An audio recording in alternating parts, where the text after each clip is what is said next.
ശരീരഗന്ധം വില്ലനാകുമോ? ആകും. ചില്ലിട്ട കാറിൽ ചിലരുമായി യാത്ര ചെയ്യുമ്പോൾ, അടച്ചിട്ട മുറിയിൽ കൂട്ടുകാരൊത്ത് സൗഹൃദം പങ്കിടുമ്പോൾ, വൈകിട്ട് സ്കൂൾ യൂണിഫോമിൽ കുട്ടികൾ വീട്ടിലെത്തുമ്പോൾ, രാത്രി കിടക്ക പങ്കിടുമ്പോൾ ചിലരുടെ ശരീരഗന്ധം നമ്മളെ അസ്വസ്ഥമാക്കാറില്ലേ?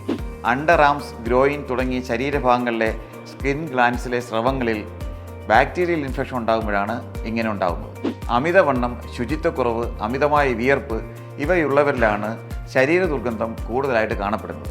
ചിലയിനം ഭക്ഷണങ്ങൾ, മരുന്നുകൾ, ലഹരി ഉപയോഗം, ലൈംഗികത ഇവയൊക്കെ ഇതിന് കാരണമാകാറുണ്ട്.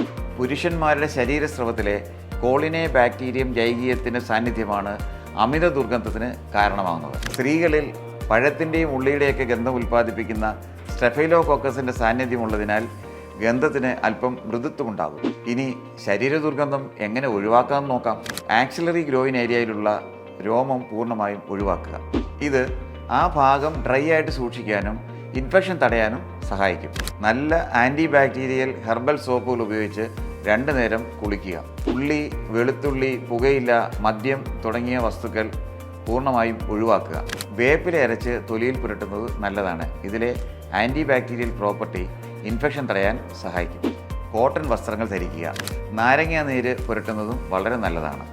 ഇതൊന്നും കൊണ്ട് ദുർഗന്ധം മാറിയില്ലെങ്കിൽ തീർച്ചയായും ഒരു ഡോക്ടറുടെ സേവനം തേടുക.